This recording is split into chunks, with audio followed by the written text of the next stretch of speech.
you see your bearded dragon pressing against the glass, scratching, pacing, and looking like it wants out. Most people call that glass surfing and stop there. But that word makes it sound like a habit, like a weird little reptile quirk. It is not. Glass surfing is your dragon doing something very specific inside its brain and body. Sometimes it is stress. Sometimes it is confusion. Sometimes it is frustration. Sometimes it is a direct response to something in the environment that does not feel right. And if you only see it as my dragon wants out, you miss the real message. Today, we are breaking down what glass surfing actually means, what is likely happening inside your bearded dragon as brain when it starts doing it, and what you should pay attention to before you assume it is just boredom. Welcome back to the Reptile Lab. If you are new here, subscribe now, because this is where we go beyond the basic care advice and get into what your reptile is really trying to tell you. Stay to the end, because number 7 is the one most keepers misread completely. And number 1. It is usually trying to escape something, not go somewhere. That is the first thing to understand. A bearded dragon does not glass surf, because it has a human-style idea of wanting freedom. It glass surfs because its nervous system is pushing it to get away from a condition it does not like or does not understand. That might be temperature. It might be lighting. It might be reflections. It might be the sight of movement outside the tank. It might be a lack of cover. It might just be too much exposure. So when you see the behavior, do not think, my dragon is restless. Think, what in this enclosure or room is making escape feel like the best option? That shift alone changes how you solve the problem. A lot of keepers get stuck because they assume glass surfing is a personality trait or just a random movement habit. But if you start with the idea that the dragon is trying to leave a situation rather than chase a destination, you begin looking in the right direction. And once you look in the right direction, the fixes usually become obvious. The dragon is communicating discomfort. The question is what kind. Number 2. It may be reacting to reflections it does not understand. Glass is not natural to a bearded dragon. A dragon sees a transparent wall, reflected movement, bright light bouncing back, and sometimes even a distorted version of itself. To an animal whose instincts were shaped in open terrain, that can be confusing fast. Some dragons are clearly trying to get past the reflection, while others are reacting to the movement of people in the room bouncing off the glass. Either way, the glass itself becomes part of the stress. That is why the same enclosure can seem fine one day and trigger surfing the next, depending on the lighting, the time of day, or what is happening around the tank. And that matters because what looks like random behavior is often environment-dependent behavior. Change the light angle, change the reflections, change the background, change the dragon's perception of what is going on beyond the enclosure. The fix is often simple. Change the angle of the enclosure. Reduce reflection. Add visual barriers on one or more sides. Make the environment easier to interpret. The more your dragon can understand what it is seeing, the less likely it is to spend energy trying to escape it. Number 3. It may be telling you the enclosure feels too exposed. Bearded dragons are not constant open space creatures emotionally.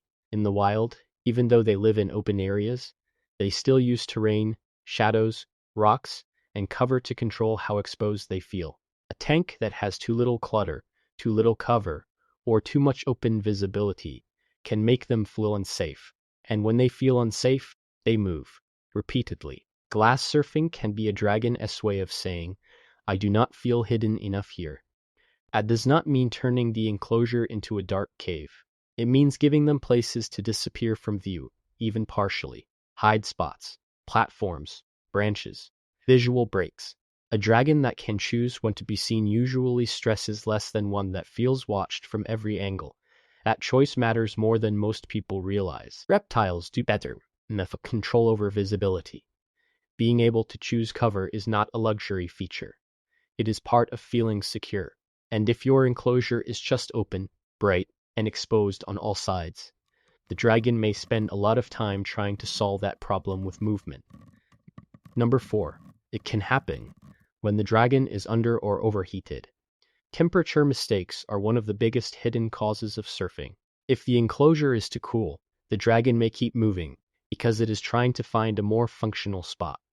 If it is too hot, the same thing can happen for the opposite reason. Either way, the dragon is trying to escape an internal discomfort it cannot fix without moving. That is why you never want to diagnose glass surfing by behavior alone. You always check the temperature first. Basking spot, cool side, nighttime drop, UVB placement, all of it matters. The dragon that is moving the glass constantly may not be acting out. It may be trying to thermoregulate in an environment that will not let it.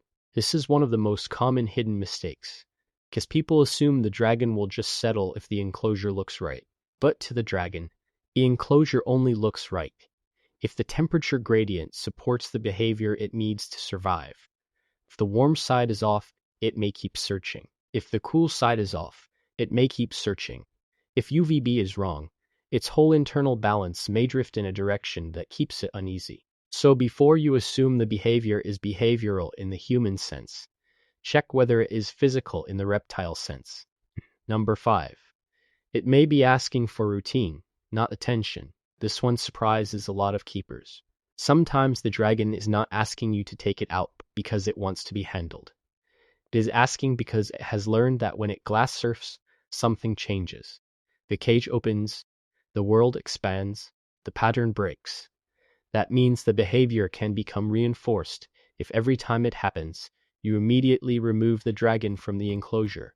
Now the dragon has learned. Surf, and the environment changes. That does not mean you should ignore it. It means you should ask why the surfing happens before you make it a habit to solve it by opening the door. A calmer solution is better. Inspect the enclosure, check the temps, adjust the environment, and only handle when you are sure the dragon is calm enough to benefit from it. Because if the dragon is surfing due to a real enclosure issue, taking it out every time can accidentally teach it that surfing is how the world gets bigger, and then the behavior becomes part of the routine. The goal is not to reward distress. The goal is to remove the source of distress. That distinction matters. Number 6. It often appears during high activity periods, when the dragon is mentally awake. There are times of day when your bearded dragon is just more active, more alert, and more likely to notice everything going on around it. If your room is busy, if people are moving past the tank, if there are sudden changes in light, noise, or shadows, glass surfing can increase simply because the dragon is processing too much at once. That does not mean the dragon is always stressed in the dramatic sense. Sometimes it is just overstimulated. Too much input, too many changes, too many reasons for the brain to keep checking the environment. In those moments, the dragon is not being dramatic. It is being vigilant. And vigilance looks a lot like restlessness if you do not know what you are looking at. The dragon may be trying to monitor the space, keep track of movement, and decide whether it should stay put or relocate. That repeated pacing or pressing against the glass may be less about wanting out and more about trying to make sense of a busy world. This is why some dragons surf more in active households and quirks in quiet rooms. It is not necessarily that the dragon is weaker or less tame. It is simply receiving more signals than it can comfortably process. When that happens, reducing the amount of visual and physical noise around the enclosure can make a huge difference. Number 7. Glass surfing is often the first thing you see before a bigger problem shows up.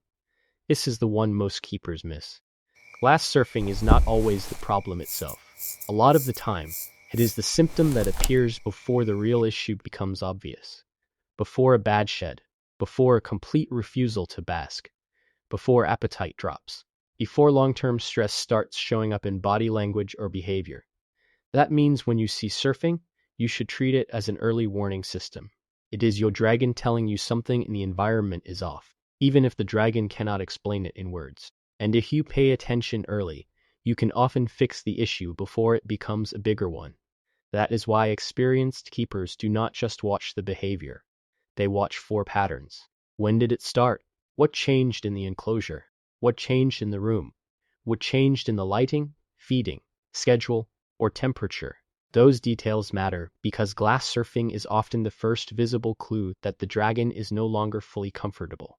And if you catch it early, you can often turn the situation around before the behavior becomes entrenched. So the real answer to what your bearded dragon is doing when it glass surfs is this. It is trying to manage a problem the only way it knows how. Movement is communication. Surfing is a message. And the better you get at reading it, the better keeper you become. Glass surfing is easy to dismiss if you only see the surface. But once you understand the behavior, it becomes a lot less mysterious. Your dragon is not being difficult for no reason. It is responding to something that feels off, uncertain, too exposed, too hot, too cold, too bright, too reflective, too stimulating, or too uncomfortable to ignore. That is why the best keepers do not ask, "How do I stop the surfing?"